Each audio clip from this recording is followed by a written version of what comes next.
Oh, I have 3? I had 1 person last time. It was a private audience. Wait, did you guys just come from Otto as well? I came from Otto.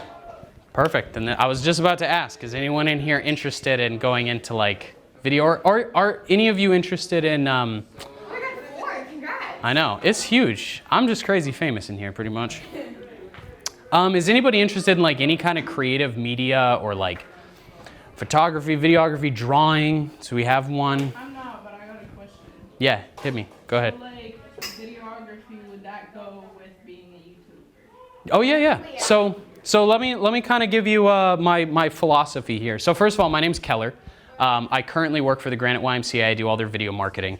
But I started I've been through an array of aspects of the industry just out of intrigue and desperation for the most part. But a huge thing was, so like to your point, when I was young, I was making videos all the time, just like, you know, as a kid in high school. So like even from when I was a kid. So my initial thought was like, oh, gotta go into movies, like, right? Gonna be a director. That was the thing. So getting out of high school, there's a ton of pressure for me to go to college. And so I was like, okay, I'm gonna go to college for film school. But I have pretty crippling dyslexia, so I can't read or write. It's pretty much out of the question. Can't read books. That's common for people who are visually creative. So I was like, okay, I can't go to like Keene because they do a lot of like writing and papers. So I went to a school in, My sister goes. yeah, okay. Video production too. Very cool.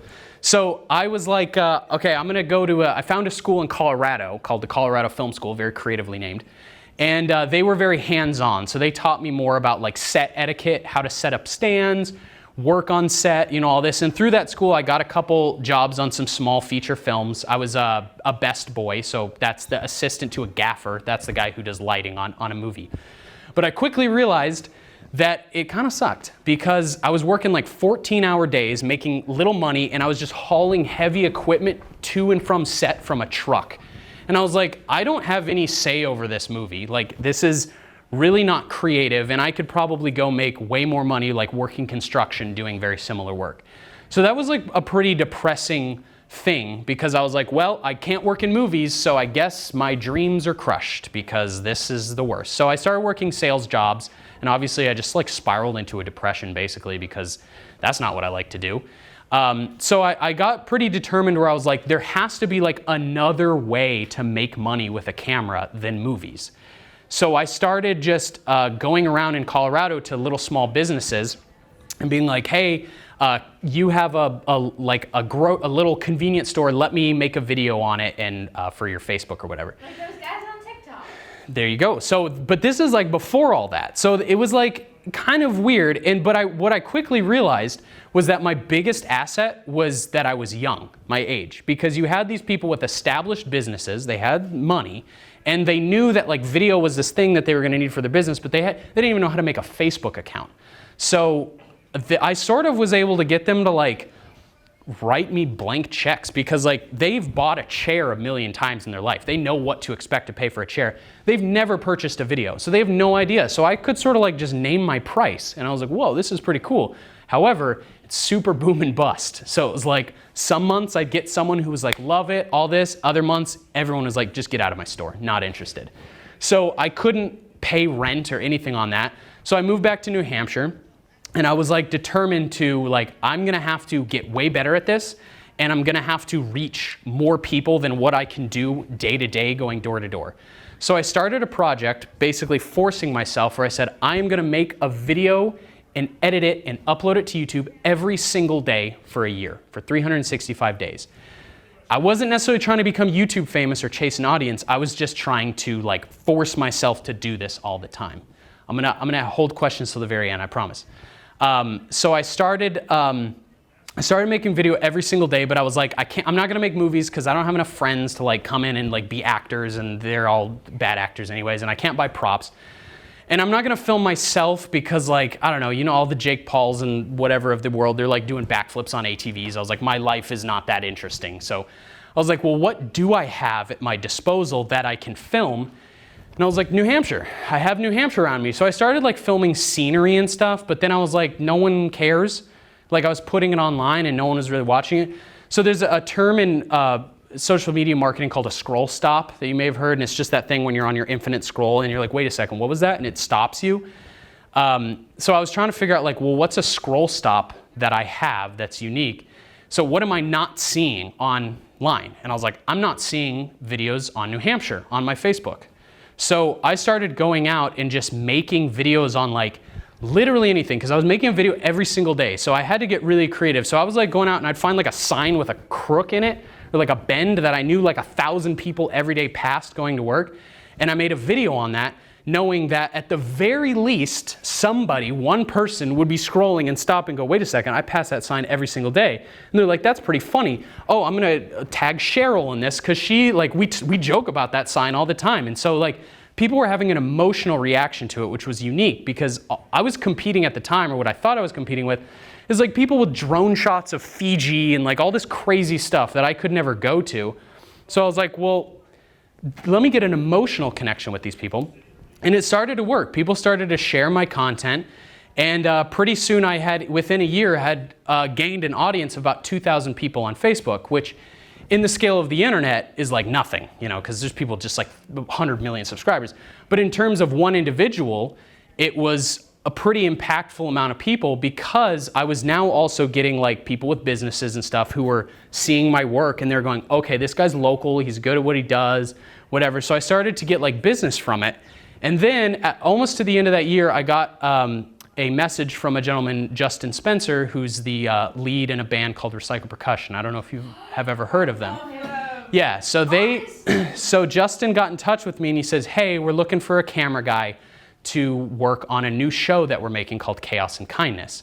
I had never heard of any of them. I'd never heard of any of this. So I was like, okay. So sad. Yeah, I mean, I don't know. I just was like, lived in Colorado for a long time, whatever. So I ended up becoming their sole videographer and editor for the first 3 seasons of their show, which was unique because I had been doing that daily project. I got really fast at editing because I didn't have multiple days to finish a video. I had one day, sometimes like just a couple hours, depending on how long it took me to film it. So I got really fast, so I could edit really, really fast. And I also had, because my mind was in that gear of always looking for content, looking to how do I make this work? Like, because at the end of a long day, you're like, I have nothing to film. Like, it forces your brain to be like, how do I make something creative out of this? So when sitting down and edit or whatever, so it worked really well for the show. And that's when I started to get like some traction in terms of I was meeting people who worked at WMUR, developing relationships with other industry professionals, meeting a lot of people, and I ended up being nominated for 3 Emmys for the TV show and then winning an Emmy. And this is where a very important key to the ideology that I have behind video comes into, is the episode that I won an Emmy for was not filmed on any sort of an expensive camera. It was an episode about one of their band members, Tony, who had broken his leg really bad in an accident, and he was in and out of the hospital. Well, he was in the hospital for 3 months, in and out of surgery. But because they're kind of famous, there was just, by the nature of fame, there's all these people coming in, you know, Tony, how are you doing? And like, you know, people filming his first steps, and then like, you know, him on Instagram being like, oh, day 6 or whatever. So I messaged everybody I could possibly get in touch with, and I said, here's a Dropbox link, send me your cell phone footage. So I put together that whole episode just on people's cell phone footage. So that Emmy-winning episode was not on a camera, it was on a cell phone. So it's not about, like, videography is not about having a fancy camera or even knowing how to use it. It's about recognizing that it's simply a device for communication to a big audience. And it's a way to portray information or an emotion, whether it's information like the news or an emotion like you know, a movie or something like that. So to go back to your point, yes, like videography is any sort of visual media that you see, whether it's on TV or on the internet. And you know, I had gone out of that because of like what I had sort of gotten my brain into the gear of doing video every single day. I moved on from Recycle Percussion, and now I came to the YMCA also because it was a pandemic. I was looking for something that was like kind of stable. But I found it really interesting because, again, I was introduced to all these new ways of being creative, because it's like, how do you make videos about like the YMCA? Well, it turns out if you dig enough and you think about it, it's like there's all these incredible stories. Like each one of you have an incredible story. And being able to recognize that, recognizing that content is what you're looking for, not the most impressive shot, not the best camera. It's about recognizing content and finding it where other people are willing to overlook it. So long story short, I'm still doing a video every single day. I'm at a little over 1,650 days, so it's about 4 years worth of work. And it's been like the biggest driving force because it forces me to be creative. It forces me to be to never like quit because I'm always working, even as exhausting as it can be. So, you know, even if you don't want to go into video, I think it's really important to recognize how you can utilize it. Just like a stockbroker on Wall Street in the 50s, writing a letter has nothing to do with trading stocks, but writing a letter has everything to do with communicating information about what stocks you want to buy. So it's important. So you guys have a really, really like super lucky in the fact that you're young. Because like, great example, TikTok, your generation is all about it. My generation and up is like, oh, it's stupid. It's like, it's just for kids. It's so silly. It's brain. Okay, whatever, block that out. Recognize that these platforms are like a stock market. So it's like, if it's still young, because even though it seems like there are so many people on TikTok, it's still down here and it's just gonna keep growing. So even if it's, not if you're trying to sell yourself as a videographer or something, you could take any interest you have, whether it's photography, drawing, or even something like being a babysitter. If that's what you wanted to do professionally, you could make TikToks about being a babysitter because there you're communicating a specific message. And like one of my favorite things to say is, if I'm interested in it, somebody else probably is too. So if you recognize a platform and its potential and it's new and you get in as early as possible, especially if everyone's still like knocking it off, which people are still doing with TikTok, that means it's like the perfect time to get in. So just like be specific, and then above all, just massive amounts of patience, because the last 4 years of my life has like felt like an eternity. But now that I look back on it, I'm like, oh, if you had told me 4 years before that, if I was just patient for 4 years, I would be where I am now. I would have done it 8 years ago. You know what I mean? But it's really hard to see that long-term thing because, you know, I don't know, we're just animals and we like things really, really quickly. But the patience is key. Are there any questions at this point? I know I did a lot of talking. I have almost 700 followers on TikTok. See? That's perfect. Yeah? Oh. 650 something. Nice. That's awesome. You guys already have more followers than I do. I have subscribers on YouTube, but that's Facebook? no. Facebook has a bigger audience, but YouTube is still small. Go ahead. Yeah. There's I could show you there. You know David Attenborough? So he's the guy who does the like Planet Earth, where it's like, here we are. You know that guy? Oh, that one? So Your voice guy? Okay. that guy was like a. English. He's Sir David Attenborough. Yeah, Sir David Attenborough. He's like 1,000,000 years old, but yeah, he's like a big inspiration of mine. And well, let me back up a little bit.